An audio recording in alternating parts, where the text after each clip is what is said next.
There are hospitals that close because wars end. There are hospitals that close because funding disappears, and then there are hospitals that close yet somehow vanish from the record entirely. This is the case of a wartime medical facility that appeared briefly in official documentation, treated thousands of patients, employed trained staff, and then within a single administrative cycle was removed from National Medical Archives. Not reclassified. Not renamed. Removed. What remains are fragments, altered reports, inconsistent casualty totals, and references that no longer point anywhere. This is not a story about what happened inside that hospital. It is a warning about how easily an institution can disappear once it becomes inconvenient. To remember, during the later years of the Second World War, emergency medical infrastructure expanded rapidly across Europe and parts of Asia. Temporary hospitals were constructed near rail lines, ports, and industrial corridors. Many were designed to operate outside existing civilian oversight, falling under military or joint administrative oath. These facilities were often built quickly and staffed with a mix of civilian doctors, military surgeons, volunteer nurses, and conscripted aides. Their purpose was pragmatic: stabilize the wounded, return soldiers to service, manage civilian overflow, and reduce pressure on permanent hospitals. In most cases, these institutions were thoroughly documented. Wartime bureaucracies were meticulous. Bed counts, mortality rates, supply inventories, and staff rotations were logged weekly. However, within a collection of mid-war health ministry summaries from 1943 to 1945, historians later noticed irregular references to one hospital that did not behave like the others. It appeared in budget allocations.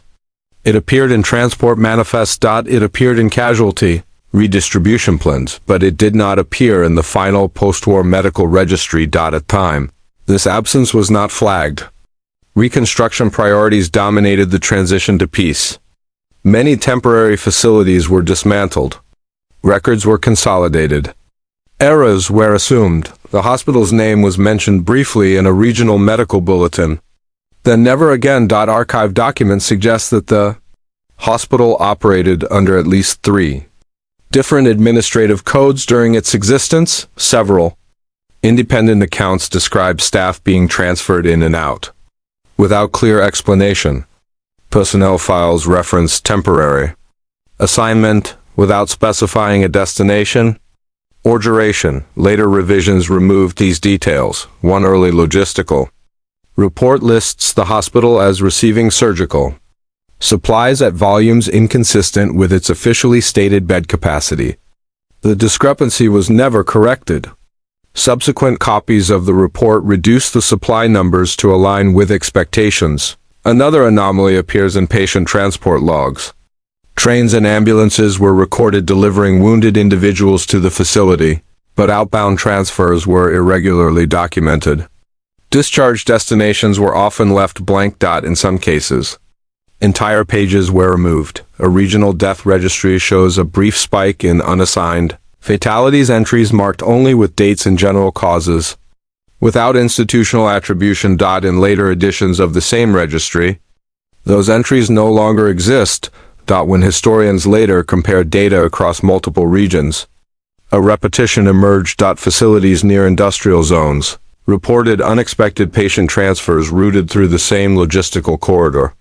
Military records showed wounded personnel being redirected away from frontline hospitals toward interior locations. The same hospital code appeared intermittently, then disappeared again. Over the course of 18 months, the facility's administrative footprint expanded while its physical footprint remained undefined. Maps from the period show a structure matching the hospital's description, but later cartographic revisions removed the label entirely. The building remained. The name did not. Authorities noticed the irregularities. Internal memos reference data reconciliation issues and recommend streamlining medical records.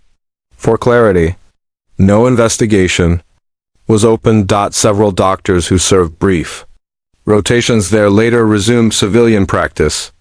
In their professional biographies, those months are unaccounted for. Nurses Recalled being instructed not to keep personnelnets orderlies. Remembered night shifts with unusually high patient turnover. None of these accounts describe violence or misconduct. They describe routine. The routine was performed too efficiently, too quietly, and without lasting documentation. The fear does not come from what is described, but from what was normalized and then omitted. At the time, these inconsistencies were attributed to wartime chaos, paper shortages, clerical fatigue, administrative evil, but the pattern did not resolve itself. Postwar audits aimed to consolidate wartime records into national archives. Thousands of documents were reclassified, summarized, or deemed redundant. Official explanations were later simplified. Temporary hospitals were grouped together. Some names were removed for brevity. Others were merged into larger institutional histories. In this process, the hospital ceased to exist as a discrete entity. Follow-up investigations were discontinued. After archivists concluded the facility had been administrative LBARs, requests to access original patient logs were denied due to incompletrezes. One internal memorandum notes that maintaining separate records would invite unnecessary spulion. No accusations were made. No responsibility was assigned. The erasure was procedural. By the time medical historians noticed the absence decades later, there was no longer a complete record store. The hospital did not close. It was edited out. Today, most people assume that large-scale institutional activity leaves an indelible trail, that modern systems are too complex torres, but the mechanisms used here still exist. Temporary facilities. Emergency authorizations. Simplified reporting during crisis. Hospitals built during disasters. Detention medical units. Quarantine centers. Field clinics operated outside. Civilian oversight. Their records are often provisional. What this case demonstrates is not cruelty, but vulnerability. The ease with which an institution can operate, impact thousands of lives, and then dissolve into administrativizing. The systems that allowed this are not historical artifacts. They are templates.